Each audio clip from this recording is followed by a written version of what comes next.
जन्मतारीख 24/10/1945, जन्मगाव चालबर्डी, तालुका केळापूर, जिल्हा यवतमाळ.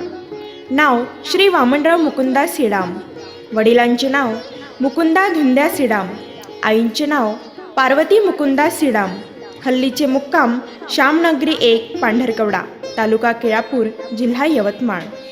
शिक्षण 1ली ते 5वीपर्यंतचे शिक्षण प्राथमिक मराठी शाळा चालबर्डी. पुढील शिक्षण 5वी ते 10वी लोअर मॅट्रिकपर्यंतचे शिक्षण KES हायस्कूल, पांढरकवडा.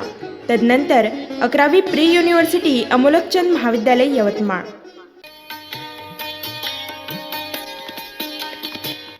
नमस्कार, मी वामन मुकुंदा सिडाम, राहणार तालबर्डी.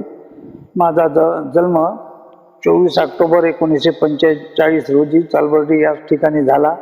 माझे प्राथमिक शिक्षण 1 ते 4 चालबर्डी इथे झालं. 5वा वर्गसुद्धा चालबर्डी या गावी झाला. तदनंतरचे शिक्षण माझे पांडवगोळा येथे KES हायस्कूलमध्ये 6 ते मॅट्रिकपर्यंतचे शिक्षण पूर्ण झाल्यानंतर मी यवतमाळला प्री युनिव्हर्सिटीपर्यंतचे शिक्षण घेण्यासाठी यवतमाळला गेलो. त्यानंतर मी तिथं नापास झाल्यानंतर माझे शिक्षण खुंटले. शिक्षण नोकरीसाठी कमी पडत असल्यामुळे मी रिकाम होतो. त्यामुळे आमच्या घरची परिस्थिती वडिलांची हालाकीची असल्यामुळे माझ्या मोठ्या भावाला नोकरी आधी लागल्यामुळे ते टीचर झाले. टीचर झाल्यानंतर त्यांनी मला शिवणकाम शिकण्यासाठी म्हणून मशीन दिली. मशीन देऊन मी काही काम केले व तदनंतरचे शिक्षण मिळवण्यासाठी मी यवतमाळला गेलो. यवतमाळला काही शिक्षण घेतले. त्याच्यानंतर पुन्हा फ्रेंड्स टेलर या नावाने मी पुन्हा पांडवगोळ्यात येऊन शिलाई मशीनचे काम केले. नंतर चांगलं शिक्षण घेण्यासाठी म्हणून मी पुन्हा मारोतराव मडावी यांच्या सहाय्याने मी नागपूर या ठिकाणी सफारी कोट पॅन्ट हे शिकण्यासाठी म्हणून मी त्या ठिकाणी तरबेज झालो. त्याच्यानंतर पुन्हा पांडवगोळ्यात येऊन प्रिन्स टेलर या नावाने मी टेलरिंग काम शिकलो. त्या काम शिकताना ते काम करताना बऱ्याचशा आदिवासी गैरआदिवासी मुलांना शिवणकामाचे प्रशिक्षण दिले. माझ्या हातून कमीत कमी 100 ते 150 व्यक्ती माझ्याकडून प्रशिक्षण घेऊन आपापल्या परीनं ते आपले व्यवसाय करतात. व तदनंतर 1967 कमल जयराम आत्राम हिच्याशी माझा विवाह झाला. 1987 रोजी मोगे साहेबाच्या प्रयत्नानं जंगल कामगार सहकारी संस्था स्थापन केली. त्याच्यानंतर बरेचसे काम मला जंगलातल्या कामामुळे आणि बरेचसे कुपाचे कामं मिळत गेले. संस्था सभासदांना त्या कुपाच्या कामाच्या मोबदल्यात 5% हिस्सा असते. त्याच्यामध्ये बऱ्याचशा लोकांना टीन पत्रे, पलंग, गाद्या, अन्नधान्य, गहू, तांदूळ, ज्वारी, डाळ आणि तेलाचे पिपे सुद्धा आम्ही सभासदांना वाटप दरवर्षी अंतिम हिशोबापैकी जे हिस्सा असते संस्थेच्या सभासदांना वाटप करायचा तो आम्ही जसा हिशोब होती तसं त्या पद्धतीनं संस्था सभासदांना आम्ही वाटप करत असतो. हे करत असताना ते सामाजिक कामामध्ये आमची आवड होती आणि त्या आवडीच्या ठिकाणी सामाजिक कार्यक्रम घेताना आम्ही सांस्कृतिक कार्यक्रम सुद्धा राबवले. आदिवासींच्या ज्या सांस्कृतिक कला आहे त्याच्यामध्ये दंडा स्पर्धा प्रामुख्याने आम्ही घ्यायच्या. आदिवासीची पारंपरिक कला जोपासण्यासाठी म्हणून आणि ती जतन करण्यासाठी म्हणून आम्ही बरेचशा वर्ष दंडा स्पर्धा घेतल्या. आदिवासी गोरगरिबाचे विवाह कमी खर्चात व्हावा म्हणून आम्ही आदिवासी विवाह मेळा सुद्धा आयोजन केले. तदनंतर श्री जगदंबा संस्थान हे त्या काळामध्ये रजिस्टर करण्यासाठी एका जागीरदार व्यक्तीनं अर्ज दिला. त्या व्यक्तीचं असं म्हणणं होतं की वंशपरंपरेनं ही आमची देवता आहे, कुळदेवता आहे, हे आम्ही रजिस्टर करतो बा. आणि त्याच्यामध्ये त्यांना एकट्याचाच अर्ज केला होता.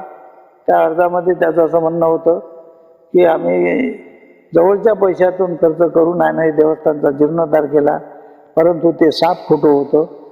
त्यांच्यामध्ये एकता जीर्णोद्धार मंडळानं जीर्णोद्धार समिती स्थापन करून वर्गणी जमा करून सभा मंडपाचं काम त्यानं जीर्णोद्धाराचं हाती घेतलं.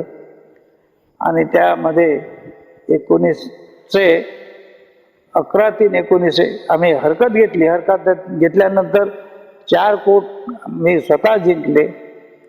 ते देवस्थान ते रजिस्टर अशा प्रकारे झालं की त्या संस्थांचा संस्थापक म्हणून सुरुवातीला मी आणि आमचे चिकराम पाटील, नंतर अण्णासाहेब पारवेकर, नंतर नारायण काशीप्रसाद बोरेले आणि दीपक कृष्णाराव कापेरतिवार, हे 4 लोक, पहिलं 5 लोक आम्ही चॅरिटी कमिशनर नियुक्त केले.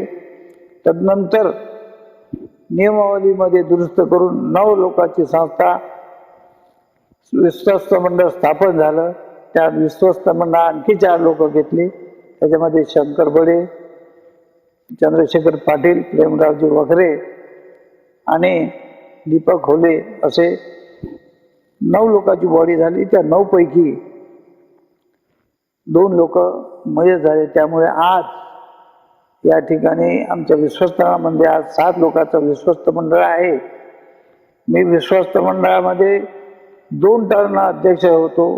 त्या 2 टर्नच्या अध्यक्षच्या टर्नमध्ये बरेचसे सार्वजनिक उपयोगी होणारे काम, त्याचा विकासात्मक कामं जे केलेले आहेत ते कामं संपूर्ण माझ्या कार्यकाळामध्ये जास्तीत जास्त देवस्थानचा उत्पन्न कसं वाढवायचा ह्या दृष्टिकोन ठेवून, उद्देश ठेवून आम्ही त्या देवस्थानाचा जसा भरभराट व्हायला पाहिजे त्या पद्धतीचा भरभराट झालेला आज दिसतो.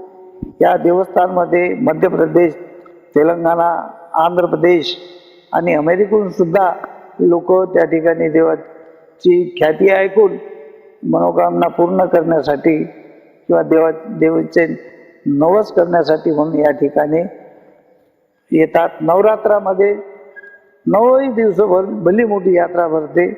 या यात्रेमध्ये पाय ठेवायला सुद्धा जागा नाही राहत.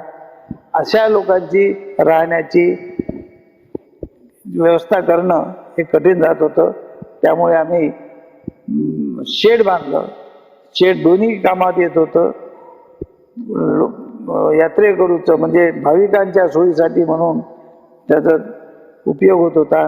तदनंतर त्या ठिकाणी विवाह मेळावा किंवा कोणतेही वैवाहिक कार्यक्रम असो की सामाजिक कार्यक्रम असो त्या ठिकाणी घेतल्या जातात. तसेच नवरात्रामध्ये अखंड ज्योत नावाची आम्ही प्रयत्न केला. त्या ठिकाणी 550 रुपयाची पावती फाडून अखंड ज्योताची प्रथा चालू केली. आणि आरतीची प्रथा त्यावेळेस मोठ्या लोकांनी आरती घ्यायची, आरतीचा हरास व्हायचा, परंतु गोरगरिबाला मनात असून सुद्धा आहे ना ते आरती करता येत नव्हतं. म्हणून माझ्या कार्यकाळामध्ये फक्त 50 रुपयाचे पावती फाडून त्याचा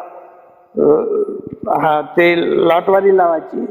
लॉट पद्धतीनं आम्ही ते करायचे. ज्याच्यामध्ये ज्याचा नंबर लागला, पहिल्या दिवशी लागत होता, कोणाचा संध्याकाळी लागत होता, कोणाचा सकाळी लागत होता, परंतु त्याच्यामध्ये सुद्धा बराचसा उत्पन्नाची बाजू व्हायची. त्यामुळे ती पद्धत कोणा गरिबाला लागायचा, कोणा मध्यमवर्गीला लागायचा, कोणा सधन माणसालाही लागायचा. दुसरी गोष्ट, महाराष्ट्रातून दुकानदार याची यात्रेमध्ये त्या दुकानाचं चांगल्या पद्धतीनं मांडणी करून म्हणजे लॉट सिस्टीमनं म्हणजे लेआउट टाकून दुकानाचा तिथं आम्ही ऑप्शन करायचा. ऑप्शनमध्ये जास्तीत जास्त कसा पैसा म्हणजे ऑप्शनमध्ये जे दुकान लाईनमध्ये राहतं त्या दुकानाचे पैसे जास्त भेटायचे. जवळ राहिला आणि मार्गावर राहिलं त्या ठिकाणी ऑप्शन जास्त पैशात द्यायचं. तसंच बगीच्यामध्ये सुद्धा आम्ही तिकीट लावून लोकांना त्या ठिकाणी बगीच्यामध्ये एंट्री द्यायची. लहान मुलाला त्या ठिकाणी खेळणी ठेवली, मिनी ट्रेन ठेवली. मिनी ट्रेनचा सुद्धा जास्तीत जास्त लहान मुलांना त्या ठिकाणी मिनी ट्रेनमध्ये आम्ही त्यांची व्यवस्था यात्रेकरूच्या मनोरंजनासाठी समजा, किंवा विसाव्यासाठी समजा, किंवा डबे टिफिन वगैरे खाण्यासाठी त्या ठिकाणी बगीच्यामध्ये बसायचे. आणि बऱ्याचशा लोकांना त्याचं आवड व्हायचं. निव्वळ यात्रेमध्येच नाही यायचे, गार्डनमध्ये किंवा मिनी ट्रेनमध्ये इतरही दिवाळीच्या सणासुद्धा दसऱ्यामध्ये या अनेक सणावाराला त्या ठिकाणी एक सहल ट्रिप म्हणून त्या देवस्थानमध्ये यायचा.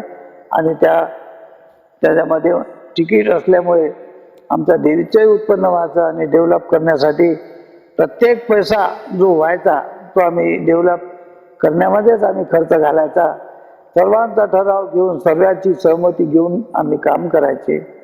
बऱ्याचशा ठिकाणी या कर्मचाऱ्यांचा याच्यामध्ये सहभाग आहे. कर्मचारी सुद्धा मने भावे काम करत होते. आणि त्या ठिकाणी जो परिसर आहे, जो डेव्हलप झालेला आहे, तो परिसर कर्मचाऱ्याच्याच मेहनतीनं झालेला आहे. श्री सुधीर भाऊ मुनगंटीवार यांनी आमच्या देवस्थानला 5 करोड रुपयाची देणगी दिली. त्याच्यामध्ये भक्त निवास ग्राउंड फ्लोअर +2 2 मजली इमारत असे आता सध्या बांधकाम चालू आहे. त्या बांधकामामध्ये चांगली सोयी सवलती कशी होतील, देवदर्शनाला येणाऱ्या लोकांसाठी राहण्याची व्यवस्था, आणि त्यांना कोणत्याही पद्धतीचा त्रास नाही झाला पाहिजे म्हणून आमचे प्रयत्न राहील. आणि बऱ्याचशा गोष्टी अजून भविष्यामध्ये करायच्या असल्यामुळे आम्हाला माननीय मोगे साहेबाच्या वतीने चेतना केंद्राची सुद्धा मी त्या ठिकाणी स्थापना केली. आणि त्या चेतना केंद्राद्वारे बरेचसे डेव्हलप झालेले आहेत. आणि भविष्यामध्ये देवळाच्या समोरची जमीन आणि अजून पांडवगोळ्यातली काही जमीन आहे, त्या जमिनीच्या सुद्धा आम्ही विकत घेण्याच्या दृष्टिकोनातून किंवा शासनानं जर दिलं तर त्या दृष्टिकोनातून पांडवगोळ्यामध्ये सुद्धा आम्ही देवस्थानच्या ज्या योजना आहेत त्या योजना या पांडवगोळ्यात सुद्धा राबवायचा आमचा विचार आहे. भविष्यामध्ये आम्ही जगलो वाचलो तर सर्वांच्या सहकार्यानं आणखी त्याच्यामध्ये जवान लोकांचं, युवकाचं आम्ही चांगल्या पद्धतीनं त्याच्यात नवीन घेताना, आम्ही तर आता म्हातारे झालो, परंतु विश्वस्त म्हणून नवीन नियुक्त करताना आम्ही युवकांना प्राधान्य देण्यात येईल असं आमचं मनोगत आहे आणि आमचं ध्येय आहे. त्यामुळे तसंच आमच्या जंगल कामगार सहकारी संस्थामध्ये जसं आम्ही समाज सभागृह बांधले, आदिवासी मुलींच्या वसतिगृहासाठी नवीन बिल्डिंग बांधले आणि जगदंबा मंगल कार्यालय बांधले. आणखी आम्हाला जंगल उपयोगी जे जंगलातून उत्पन्न होणारं जे राहते कोणते असतो वनाधारित जे आहे काम, जंगलाच्याच वस्तू आणि त्या वस्तूद्वारे आम्हाला काही काम भेटत असेल तर तसं काल आम्ही खासदार साहेबांना सुद्धा सांगितलेलं आहे. तसं निवेदन आम्ही देऊ आणि त्या निवेदनाद्वारे जर आम्हाला भेटत असेल तर आमचा उपक्रम राहील. 12ही महिने आम्ही काम करू. अशा पद्धतीनं आमच्या ज्या जंगलाच्या योजना आहेत त्या आम्ही राबवू. सर्वांचं सहकार्यानं, सभासदाचं सहकार्य लाभलं पाहिजे, सर्वच डिपार्टमेंटचं लागलं पाहिजे. याच्यामध्ये फॉरेस्ट येते आणि सहकार्य येते आणि DDR येते आणि अशा सर्वांच्या सहकार्यामुळे भविष्यामध्ये आणखी आमच्या संस्थेचं दिवसेंदिवस प्रगती करण्यासाठी आम्ही प्रयत्न करतो. आजपर्यंत जे मी मोठा झालो त्या ठिकाणी सर्वांचं सहकार्य लाभलं आणि या समोर सुद्धा तुमचं सहकार्य लाभाव आणि समोर सुद्धा मी अशाच प्रकारे आपला आशीर्वाद घेऊन तुमच्या सर्वांच्या सहकार्याने मी उत्तरोत्तर प्रगती करण्याचा मी प्रयत्न करतो आणि एवढं बोलून मी माझे 2 शब्द पुरे करतो.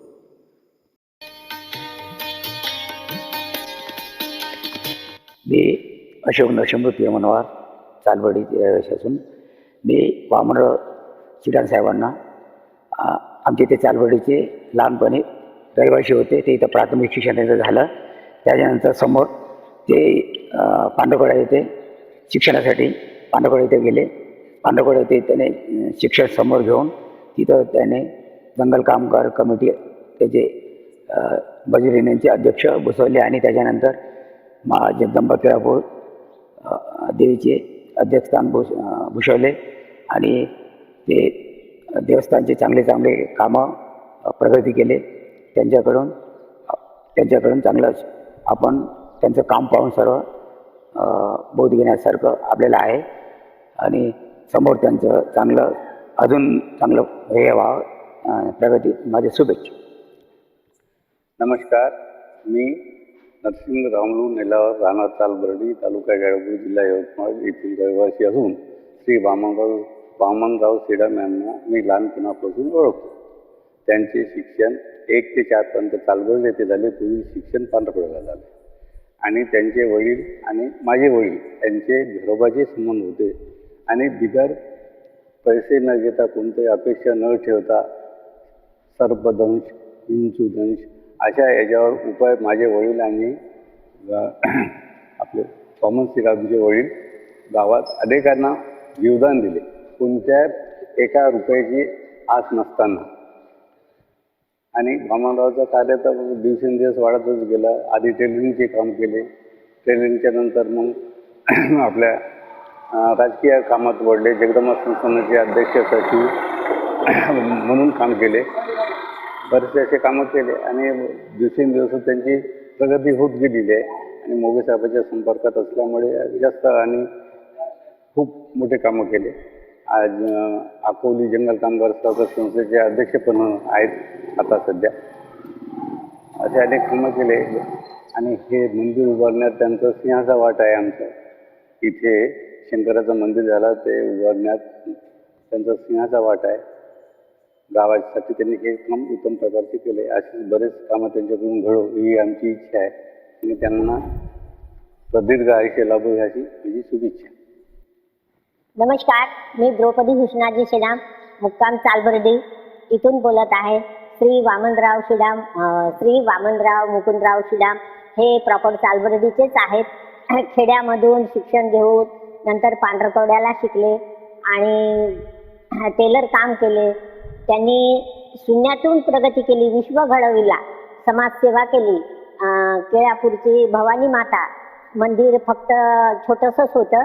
काळी दगडाची मूर्ती होती आणि भवानी माताची मूर्ती लाकडाचीच होती. सुधारणा नव्हती तर खूप सुधारणा केली. मंदिर प्रेक्षणीय, सुंदर, खूप सज्ज, रमणीय बांधले आणि देवीचे अध्यक्ष झाले.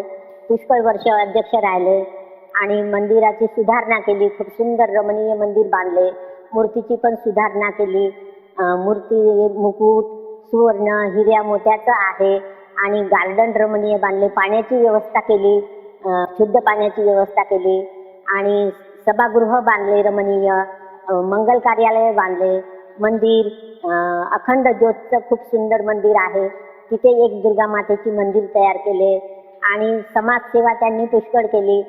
गरीब लोकांना सहकार्य दिले. जंगल सोसायटीचे अध्यक्ष आहेत. त्यांनी गरिबांना जीवन जगण्यासाठी त्यांनी उदरनिर्वाह करण्यासाठी त्यांना रोज मजुरी दिले आणि पुन्हा गरीब लोक मुलांचे लग्न करू शकत नाही तसे मेळावे त्यांनी कित्येक घेतले. मेळाव्याद्वारे लग्न झाले गरिबांचे, मुलीचे.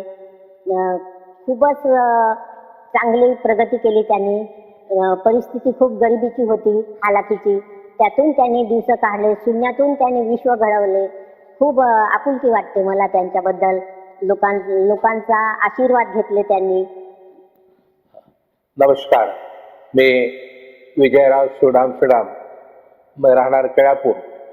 मी केळापूर या ठिकाणी राहून माझी स्वतःची इंग्लिश मीडियम स्कूल हायस्कूलपर्यंत आहे, ती मी चालवत आहे.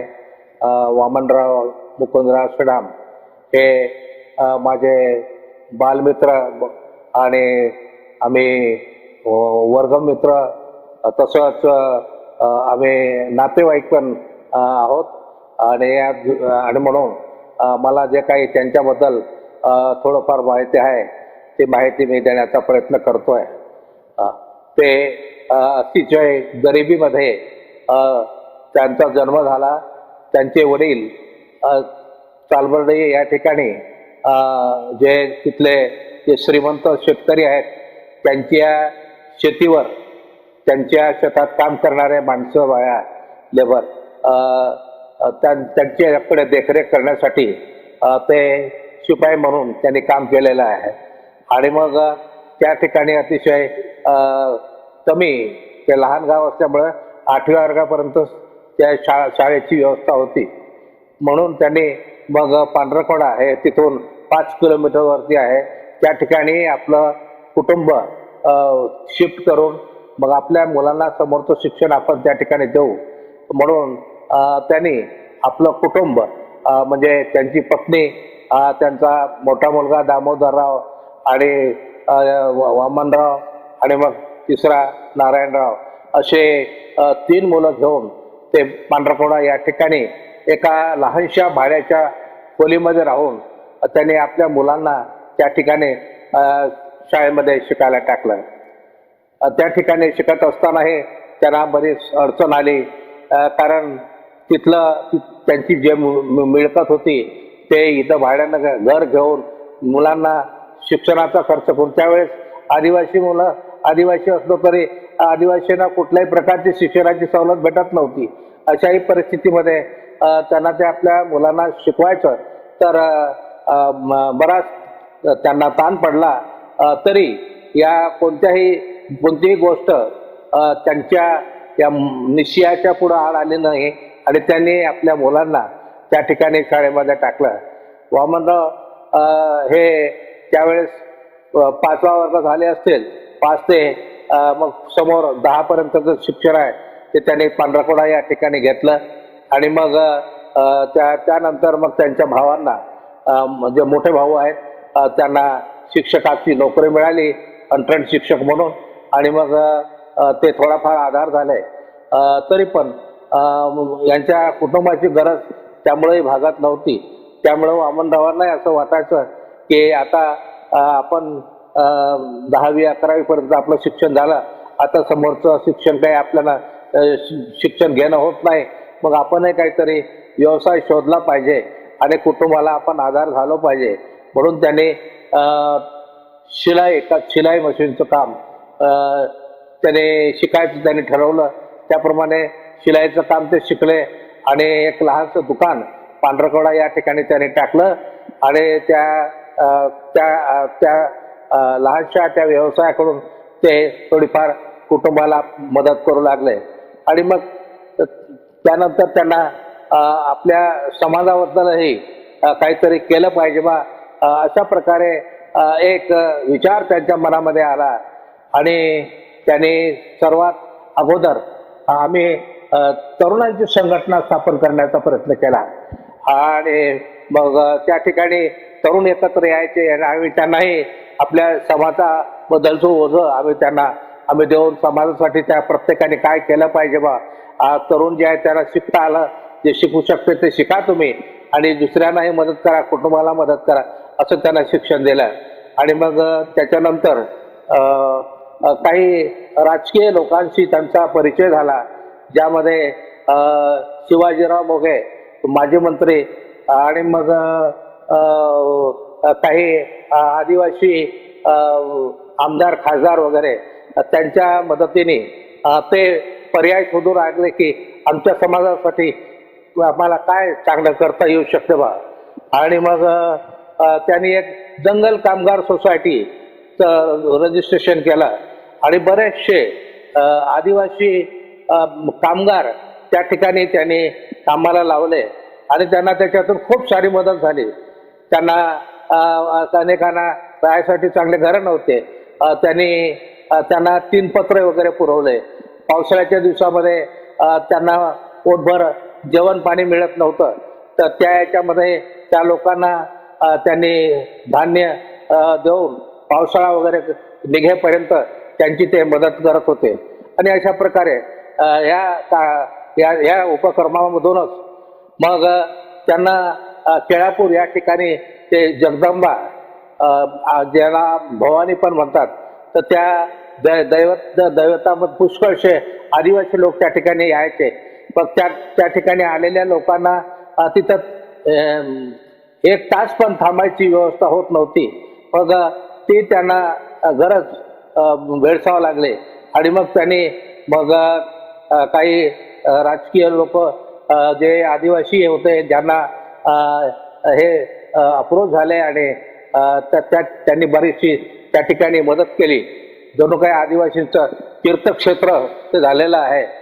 त्याला अधिक कसं वाढवता येईल हा त्यांचा प्रयत्न राहिला. त्याच्यात बराच विरोध आला की जे गैर आदिवासी समाजाच्या लोकांना असं वाटायचं की बाबा हे दैवत हा स्वतः तिची मालकी घेऊन बसेल आणि आपल्यासाठी एक मिळकतीचं साधन बनवेल बा, अशा प्रकारे असे विचार येऊन त्याच्यामध्ये त्यांनी अडचण निर्माण केली. त्यांनी रजिस्ट्रेशन करायचं ठरवलं होतं, ती रजिस्ट्रेशन सुद्धा होऊ दिलं नव्हतं. त्यासाठी त्यांना कोर्ट कचेरी करावं लागली. आणि चॅरिटी कमिशनर अमरावती या ठिकाणी जाऊन त्यांनी आपली बाजू मांडून त्या ठिकाणी सांगितलं. आणि देशपांडे जे इतिहासकार अमरावतीला होते, प्रल्हाद देशपांडे, त्यांच्या पुस्तकामध्ये या दैवताबद्दल बरीचशी माहिती दिली गेली होती की त्यांनी शासनासमोर सांगितले आहे. हे बघा की हे मंदिर आणि हे देवालय जे आहे हे आदिवासींचं आहे आणि त्यांचे हे कुलदैवत आहे. आणि म्हणून याचं रजिस्ट्रेशन होऊ नये, म्हणजे त्याच्यामध्ये काही अडचण येऊ नये, अशा प्रकारे त्यांनी शासनाला अर्ज केला. आणि मग शासनाने त्यांच्यासमोर अट ठेवली की मग हे मात्र आदिवासींचंच नसून ते सर्व समाजाचं आहे. आणि हेही मग वामनरावने मान्य केलं. आणि मग त्याच्यामध्ये ते एक सदस्य म्हणून राहिले, ट्रस्टी म्हणून. आणि मग बाकीचेही लोक त्या ठिकाणी घेतले होते, ज्या लोकांनी अडचणी निर्माण केल्या होत्या त्या लोकांनाही. आणि त्यांनी सार्वजनिक मग हे दैवत म्हणून त्याचं रजिस्ट्रेशन त्या ठिकाणी झालं.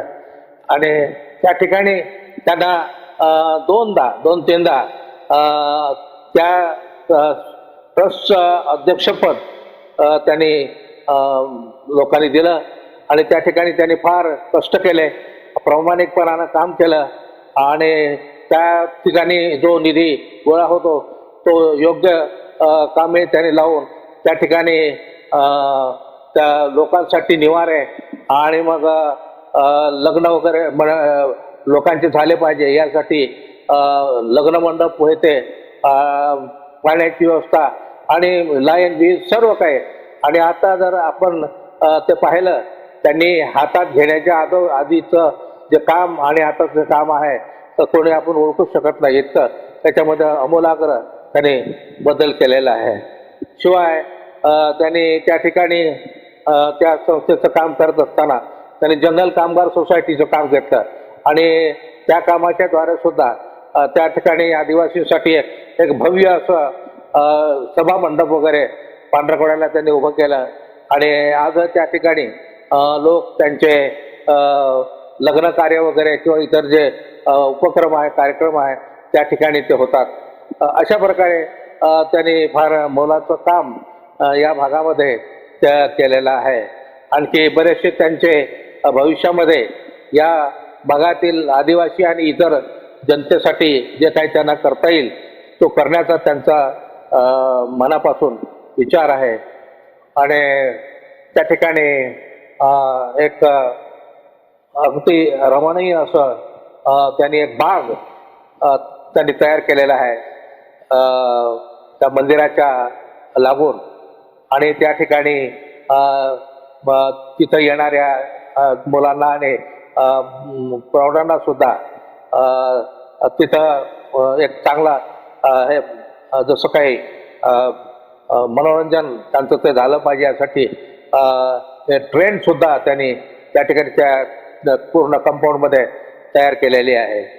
आणि त्या ठिकाणी अनेक त्यांच्याकडनं सांस्कृतिक, सामाजिक आणि धार्मिक कार्यक्रमाची पण त्या ठिकाणी बरेचसे कार्यक्रम झालेले आहे.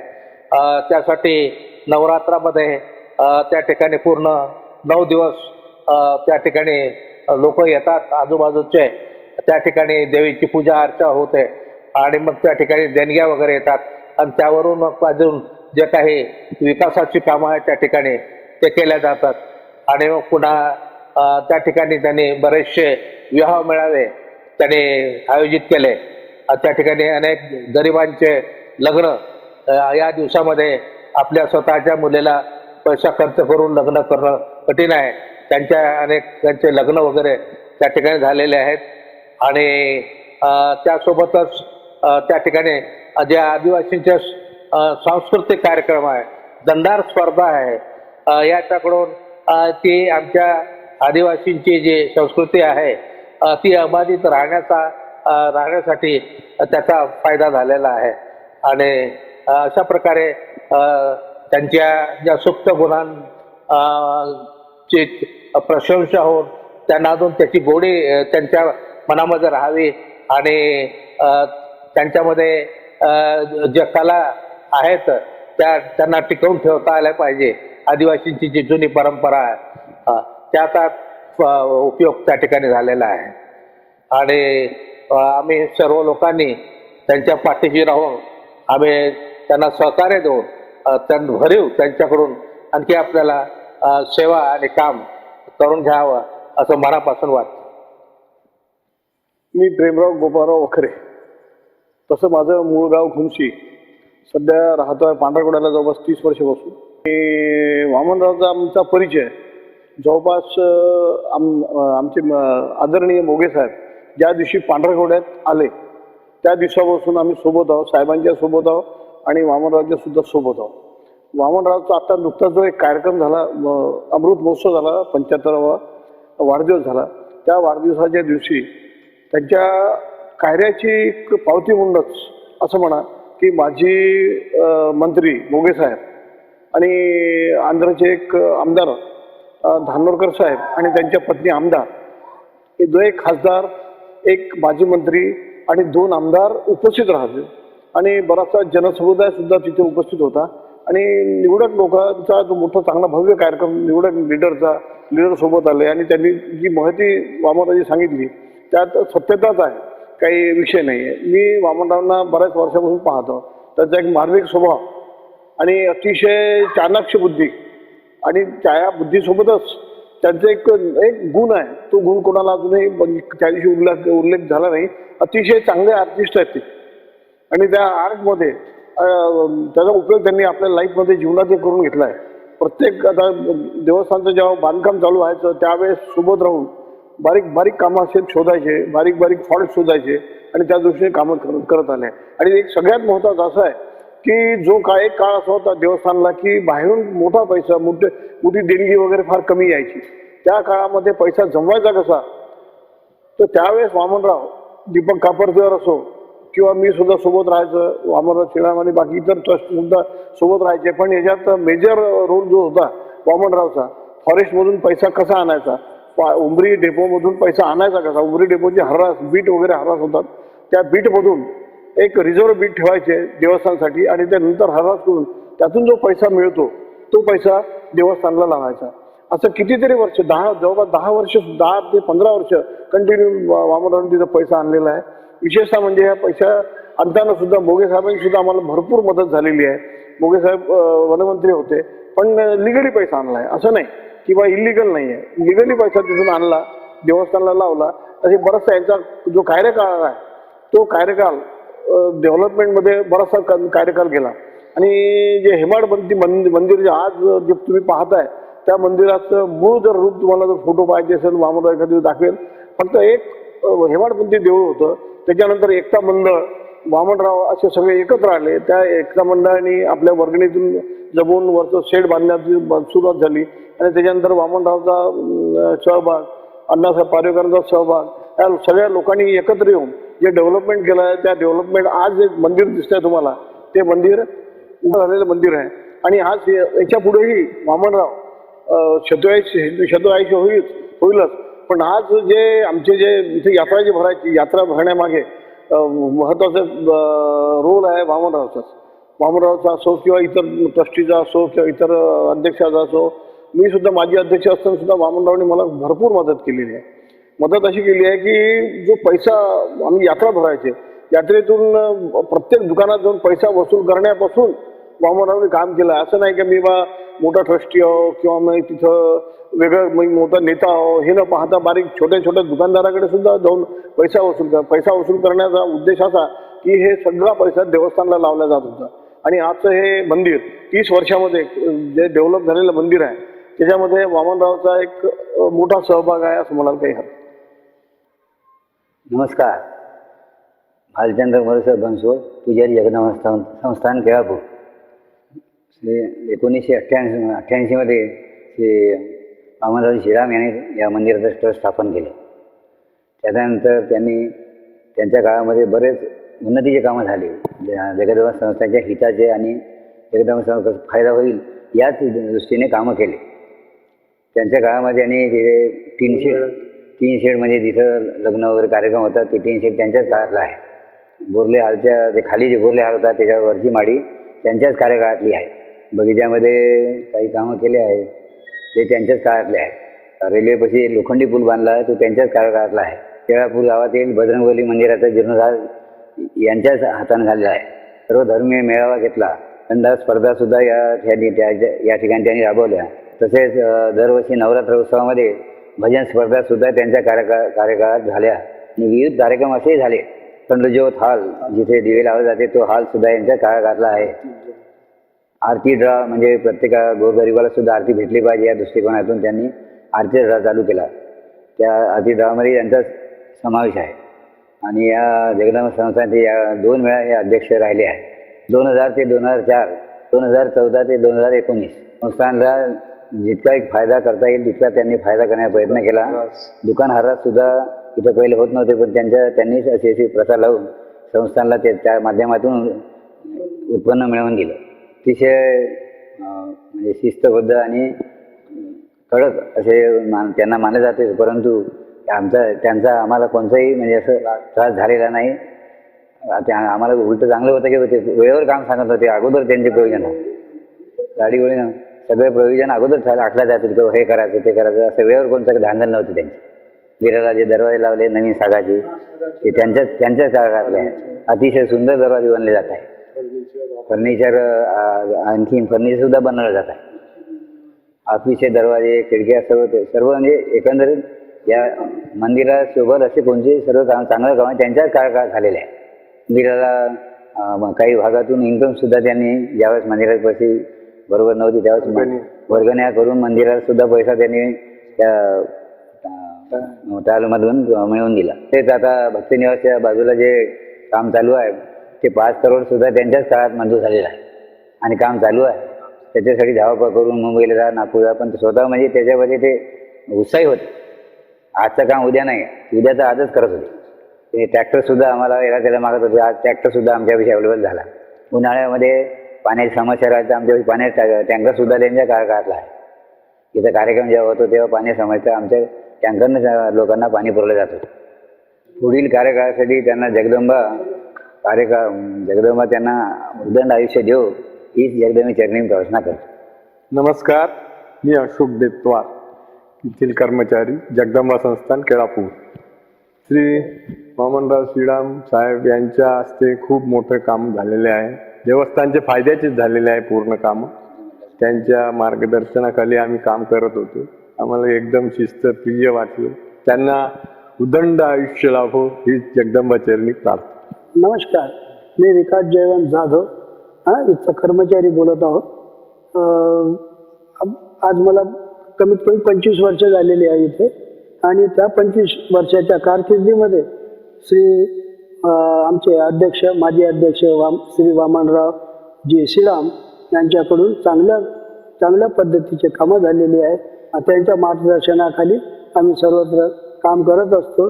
त्यांनी आम्हाला लाडीगोळीने सर्व कामं देत आले. त्यांना दीर्घ आयुष्य लाभो अशी आम्ही जगदंबेच्या चरणी प्रार्थना करतो.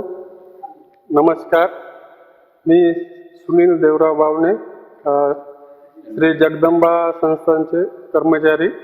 1988 मध्ये श्री जगदंबा संस्थानचे ट्रस्ट झाली आणि ते श्री वामनराव श्रीराम हे संस्थापक आणि विश्वस्त झाले आणि त्यांच्या अध्यक्षीय कार्यकाळ अतिशय चांगला गेला. बांधकाम आणि सांस्कृतिक कार्यक्रम भरपूर झाले आणि त्यांचे काम शिस्तबद्ध आणि त्यांच्या कामाबद्दल नियोजन होतं. कर्मचाऱ्याला सुद्धा त्यांनी शिस्तबद्ध कामाची पद्धत लावून दिली आणि कसं राहायचं, कसं कोणत्या पद्धतीचं काम करायचं, कुठं काय करायचं त्यांनी सांगितलं. कर्मचाऱ्याचं जे गणवेश आहे ते त्यांच्या काळापासूनच सुरुवात झाली. त्यांच्या काळात वाचनालय सुद्धा झालं. त्यांना दीर्घ आयुष्य लाभो ही जगदंबा चरणी प्रार्थना. घरची परिस्थिती गरिबीची असल्यामुळे वडील सदन जमीनदाराकडे शिपाई म्हणून काम करायचे. ते काम म्हणजे शेतमजुराकडून शेतातील कामे करून घेण्याचे व ते काम पाहणे, देखरेख करण्याचे काम सालदाराप्रमाणे करायचे. जमीनदाराकडे बऱ्याच खेडेगावात शेती असायच्या, म्हणून त्या खेडेगावात शेती कामावर देखरेख करणे. त्यांच्यासोबत थोरले भाऊ श्री दामोदरराव मुकुंदा सिडाम व मी आईसह कुटुंब लहानपणी आम्ही सर्व कुटुंब एकत्र असायचो. आमच्या आईच्या इच्छेनुसार वडिलांशी आग्रह करून मूळ गावी चालबर्डी येथे जायचे ठरविले. कारण ज्या खेड्यात जमीनदारांची शेती असायची त्या खेड्यात शाळा नसायच्या. म्हणून आईच्या आग्रहाखातर वडिलांनी आमच्या शिक्षणासाठी परत आणून आम्हा तिन्ही भावंडांना प्राथमिक शिक्षणासाठी चालबर्डी येथे शाळेत दाखल केले. म्हणजे सर्वात लहान भाऊ श्री नारायणराव मुकुंदा सिडाम यांचे सुद्धा प्राथमिक शिक्षण चालबर्डी येथे झाले. माझ्या मोठ्या भावाच्या शिक्षणासाठी पांढरकवडा येथे किरायाच्या खोलीत राहून शिक्षण घेत होते. ते स्वतः स्वयंपाक करून शाळेत जायचे. काही वर्षानंतर मला सुद्धा त्यांच्यासोबत पांढरकवडा येथे माझे लोअर मॅट्रिकचे शिक्षण पूर्ण झाल्यानंतर अमोलकचंद कॉलेज यवतमाळ येथे प्री युनिव्हर्सिटीमध्ये दाखल झालो. सन 1965 साली मी नापास झालो. त्यामुळे पुढील शिक्षण बंद झाले. प्रीपर्यंतचे शिक्षण बंद झाल्यामुळे 1965 पासून मी काम मिळवण्यासाठी बऱ्याच ठिकाणी अर्ज करीत असे. परंतु माझ्या नशिबी अपयश यायची, म्हणून मला सरकारी नोकरी लागली नाही.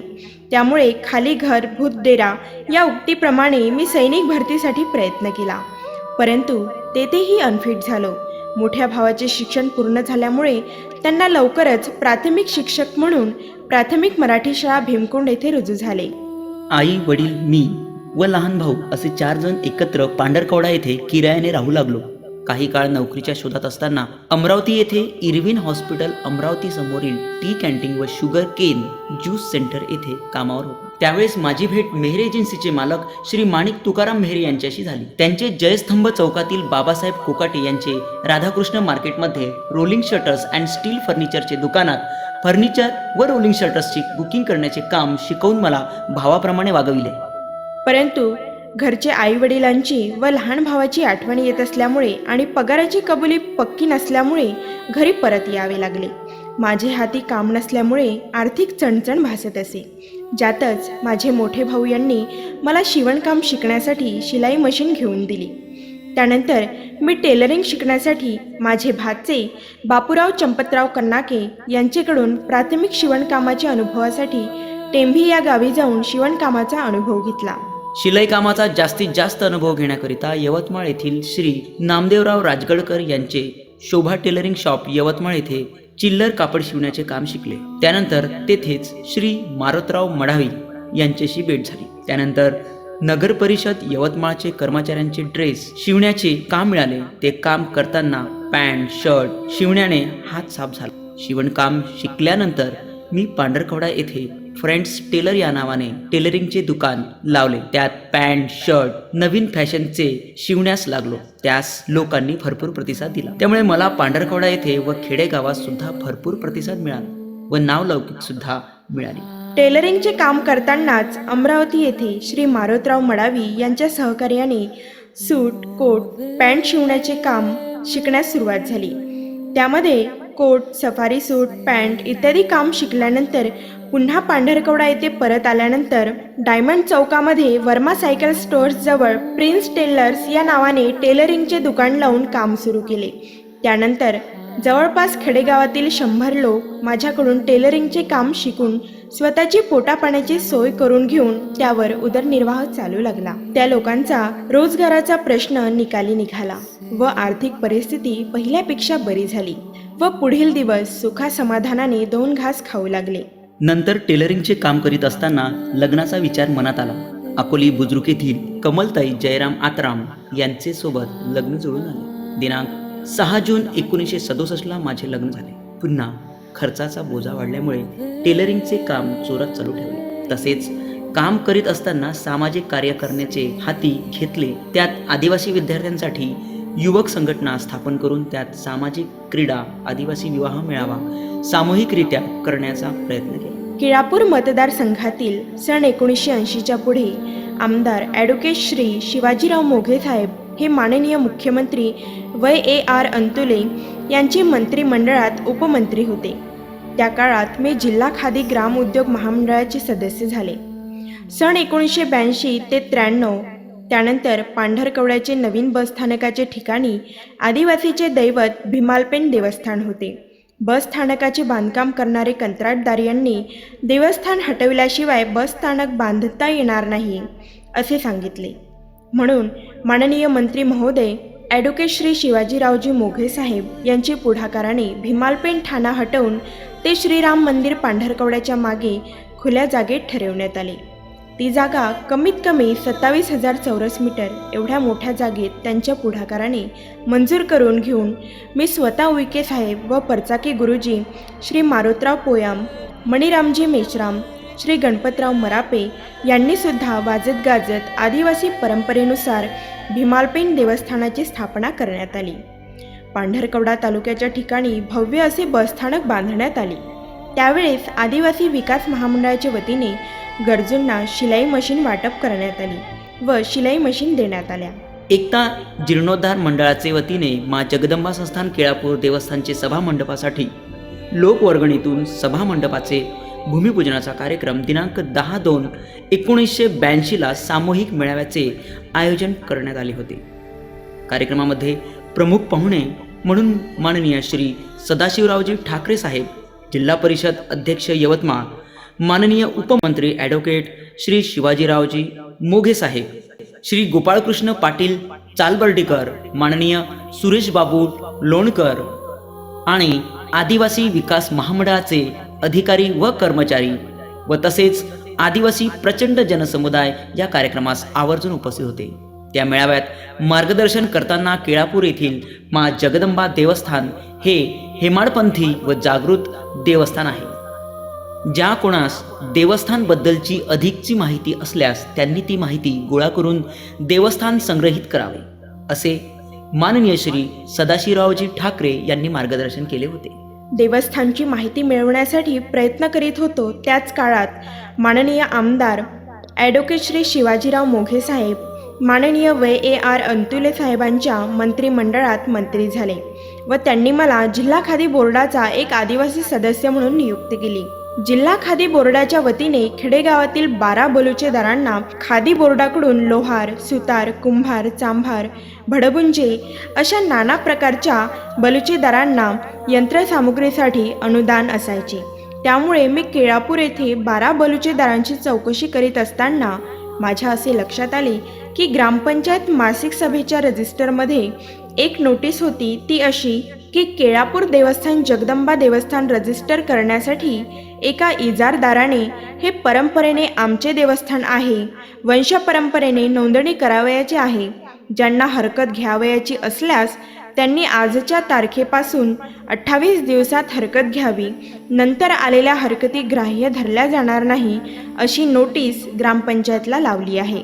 तशीच नोटीस केळापूरच्या देवीच्या मंदिराला लावली आहे असे नमूद होते. म्हणून तशी नोटीस आहे किंवा कसे हे पाहण्यासाठी गेलो असता त्या ठिकाणी तशी नोटीसच नव्हती.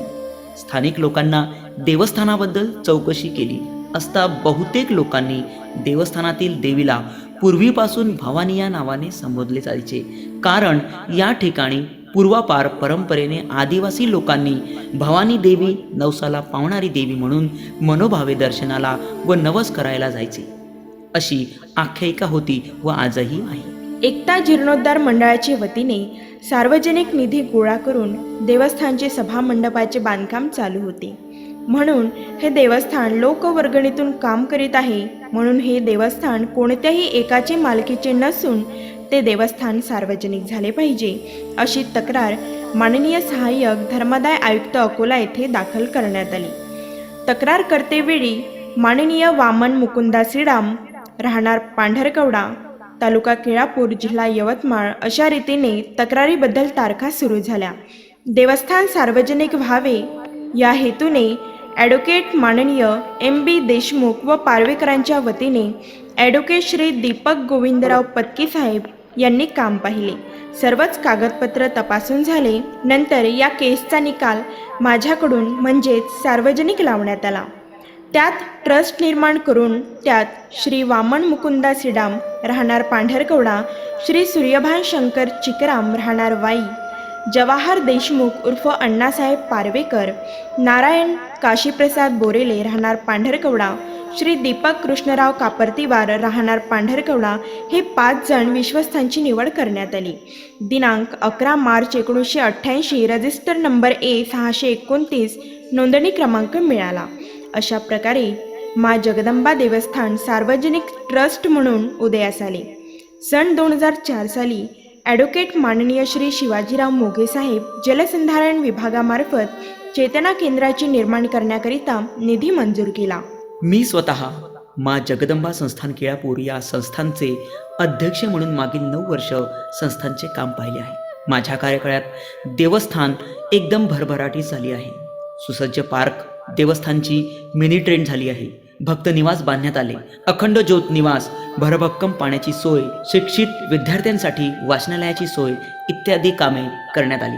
माझ्या अध्यक्षाच्या कार्यकाळात माननीय मंत्री श्री सुधीरभाऊ मुनगंटीवार साहेब, वनमंत्री, महाराष्ट्र राज्य यांच्या हस्ते जगदंबा देवस्थान केळापूर संस्थानाला दिनांक 7/8/2019 शासन निर्णय क्रमांक प्रस्ताव 2019/6 प्रपत्र क्रमांक 10 पर्यटन मंत्रालय मुंबई 32 देवस्थानचे विकास कामासाठी खर्च करण्यात यावे यासाठी ₹5 करोड रुपयाचा चेक देण्यात आला.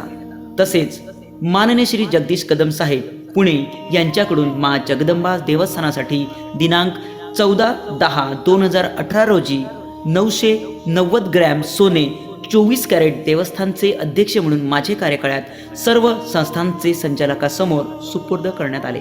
तसेच माननीय कदम साहेब सहपत्नीक यांचा शाल व श्रीफळ देऊन सत्कार करण्यात आला.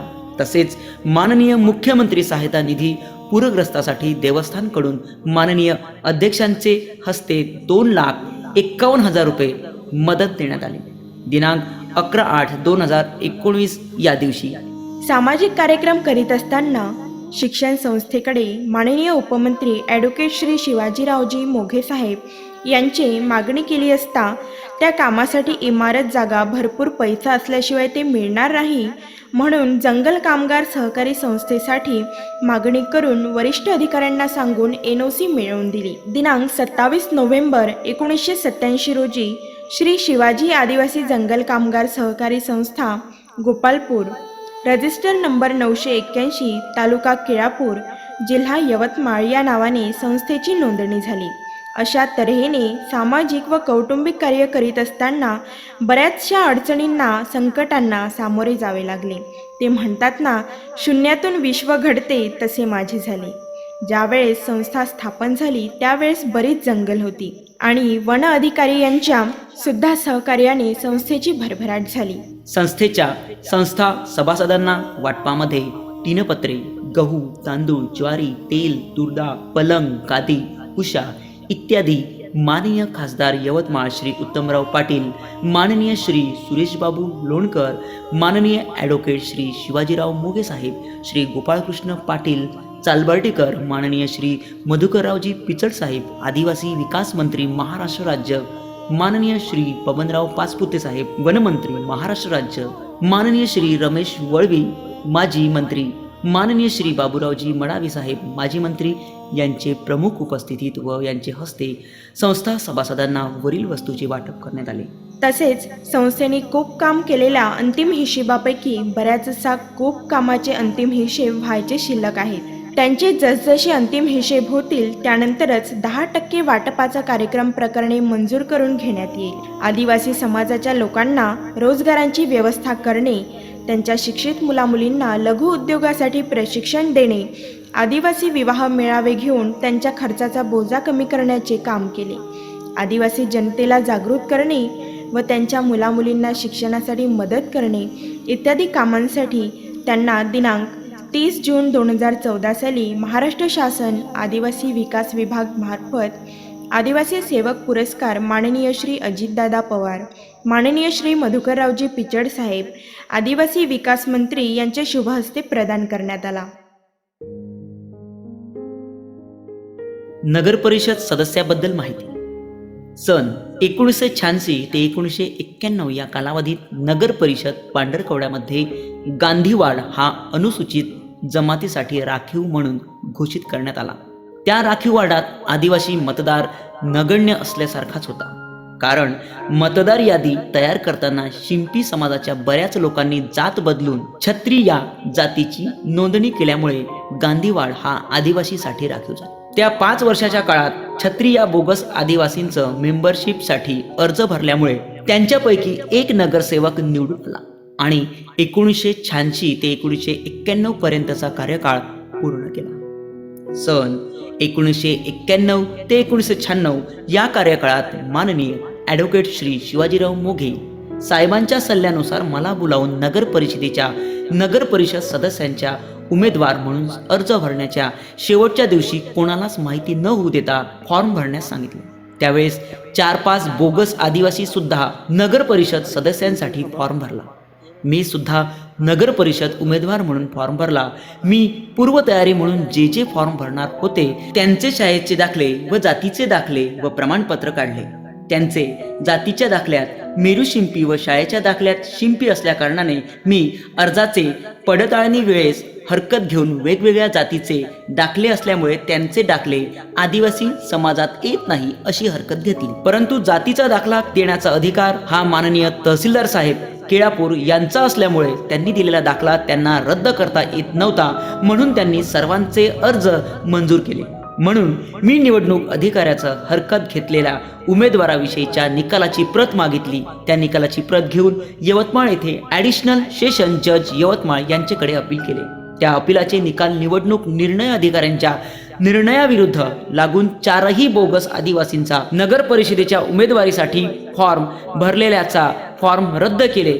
त्यात मागील काळातील म्हणजे 1986 ते 1991 मध्ये नगर परिषद सदस्य होता, त्याचा सुद्धा फॉर्म रद्द झाला. अशा प्रकारे पांढरकवडा नगर परिषदेमध्ये नगर परिषद स्थापनेपासून अविरोध नगर परिषद सदस्य म्हणून निवडून येण्याचा प्रथम मान मला प्राप्त झाला. अशा प्रकारे 1991 ते 1996च्या काळात पांढरकवडा नगर परिषदेमध्ये नगर सदस्य झालो. इतकेच नव्हे तर पांढरकवडा विभागातच काय तर यवतमाळ जिल्ह्यामध्ये सुद्धा बोगस आदिवासी शोधून काढण्यासाठी एकमेव आदिवासी ठरलो. माझे जेवढे काही समाजकार्य होत आहे किंवा माझ्या हातून जेवढे काही चांगले कार्य होत आहे हा संपूर्ण आशीर्वाद मा जगदंबेचा आहे. बस तिचाच आशीर्वाद सदैव मिळत राहो हीच अपेक्षा करतो.